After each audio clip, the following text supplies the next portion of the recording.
Namaskara. We are in Gujarat at a place near Porbandar, close to the Saurashtra cement factory. Here, there exists a unique underground cave associated with one of the immortals or chiranjeevis in Hindu Puranas, Jambawan. This cave is located in the Barda hills near Ranavav. Due to its association with Jambawan, it brings tourists to this place every year. This cave is also on a must-see list of Gujarat as it is associated with a famous story involving Lord Krishna and Jambavan. Watch along and let us explore this cave and learn about its association with Lord Krishna.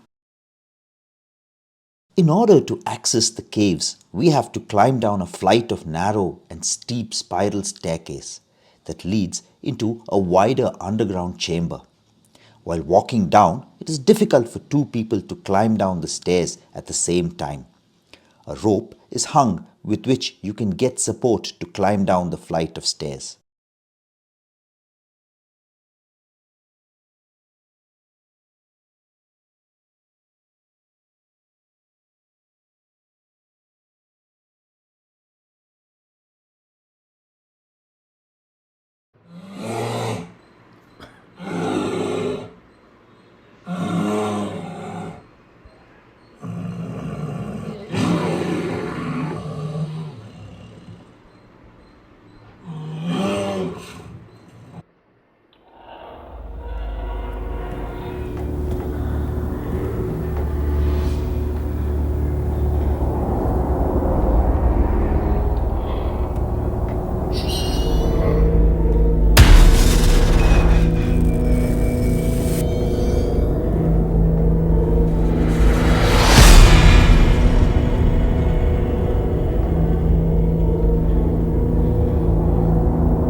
On reaching the underground chamber, you can walk upright easily as the roof is many meters high.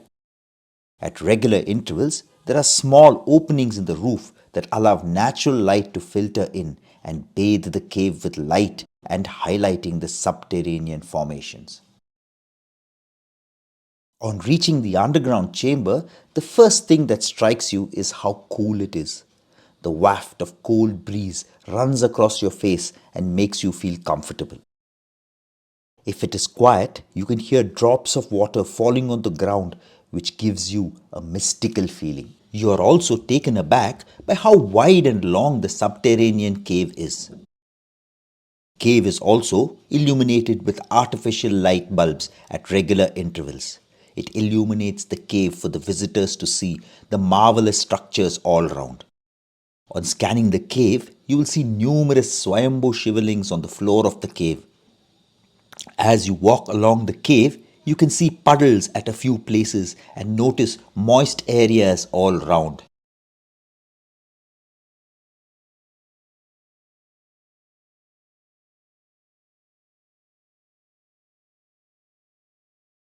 At one point, you can see a conch-shaped object on the wall. I could not find out what this was. A natural stone or a fossil? Viewers are invited to comment on the object in the comment section. Though a note while researching said it is not a scientifically verified fossil but a natural stone formation.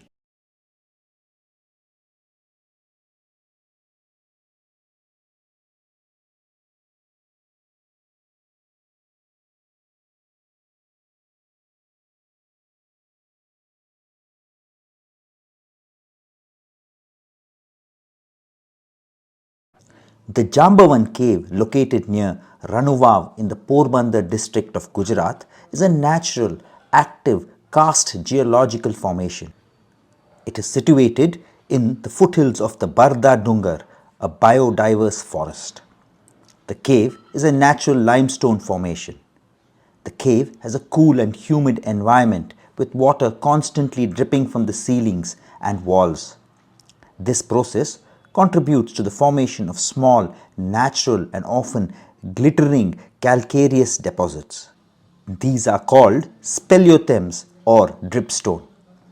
Due to the constant dripping of water from the ceiling and walls, there are numerous swayambhu shivalingas formed naturally. These are primarily formed by sand and limestone deposits. The process is similar to the formation of stalagmites. The cave contains a natural stone pillar that acts as a support, dividing the cave into separate sections. There are numerous subterranean tunnels within the cave complex.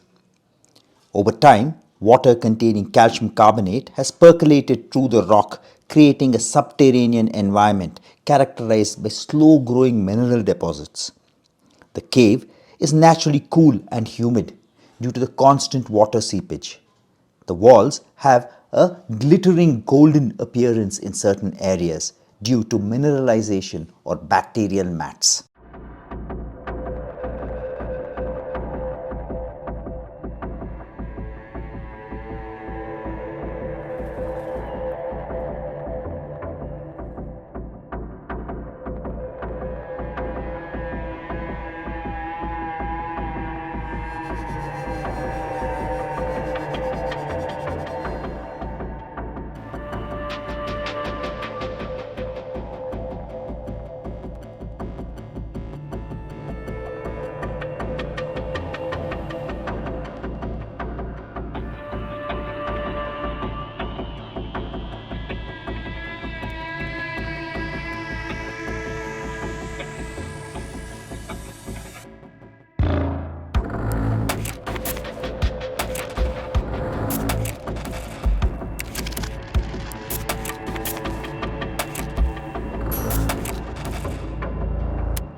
Jambawan is considered as one of the chiranjeevis or immortals in the Hindu tradition.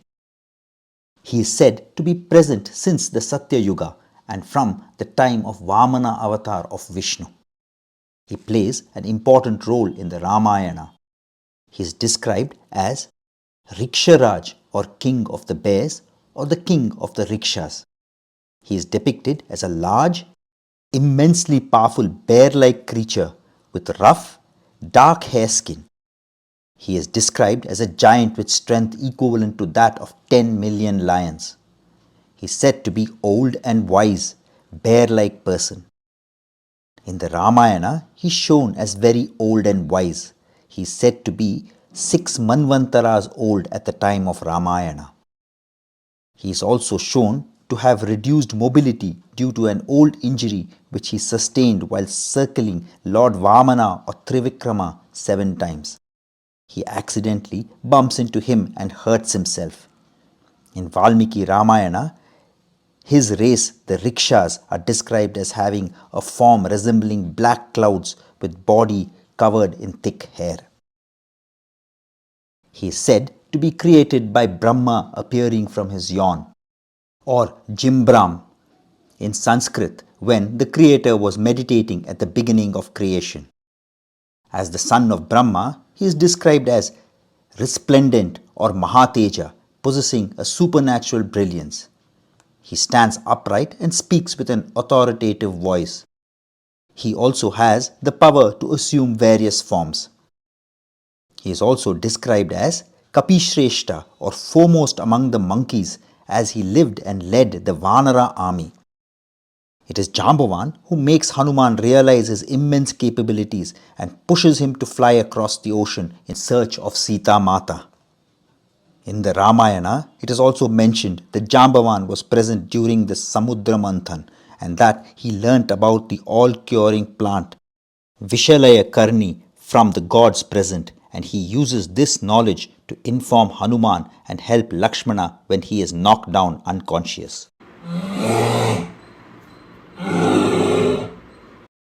This cave is said to have been a witness to the legendary battle between Lord Krishna and Jambavan over a jewel called Syamantaka gem. It is said to be a ruby. The jewel is said to have powers to protect its owner if they were virtuous and good, and bring evil to them if they were not.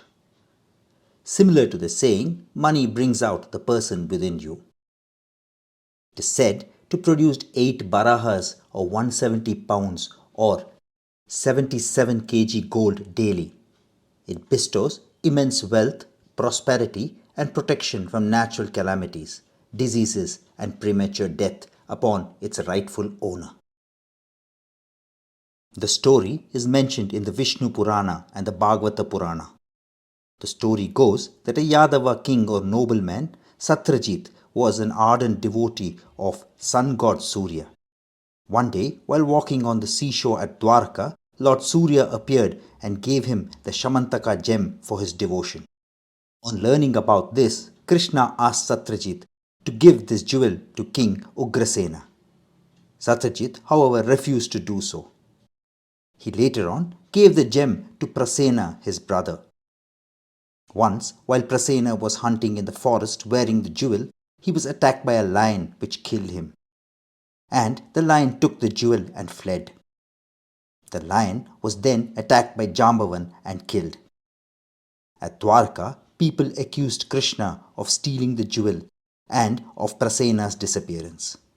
Krishna, in order to protect his honor, went to investigate the disappearance of Prasena. He found Prasena's body along with pieces of teeth and nail of a lion. He follows the footprint of the lion and discovers its body. He then follows the tracks of a bear and reaches the entrance of the Jambawan cave. He finds Jambawan children playing with the jewel. Jambavan stops Krishna from taking the jewel and a fierce battle is fought for 28 days. Jambavan gradually grows tired and realizes that he was fighting with an avatar of Lord Vishnu. He agrees to give the jewel to Krishna as a gift if he marries his daughter Jambavati. Interestingly, there is a temple for Jambavati in the same campus as the Jambawan cave. Krishna marries Jambavati. Krishna then returns to Dwaraka and tells the people and Satrajit about the events that occurred and hands over the jewel to Satrajit. Satyajit is filled with remorse for suspecting Krishna and he offers his daughter Satyabhama's hand in marriage to Krishna. Krishna marries Satyabhama. The story of the gem, however, does not end here. In Krishna's absence from Dwarka, Shatadhanva, Akrura, and Kritavarma plan to steal the jewel. Shatadhanva enters Satrajit's home one night and kills him in his sleep and steals the jewel. He hands over the jewel to Akrura and flees Dwarka. Krishna and Balarama chase him and kill him on the outskirts of Mithila. Krishna does not find the jewel on Shatadhanva and tells Balarama about it. Balarama does not believe in Krishna's words and rebukes Krishna and disassociates from him. He goes off to the kingdom of Videha and lives as the guest of King Janaka. It was here that Duryodhana learnt how to fight with a mace from Balarama. Krishna returns to Dwarka and learns that Akrura had fled to Kashi with the jewel. He then summons him and makes him admit to his guilt. Krishna then lets him keep the jewel on one condition, that it remains in the city of Dwaraka. No further information about the gem is mentioned in the Puranas. It is, however, speculated in modern times that the famous Kohinoor could be the Syamantaka gem. However, this is a far-fetched idea.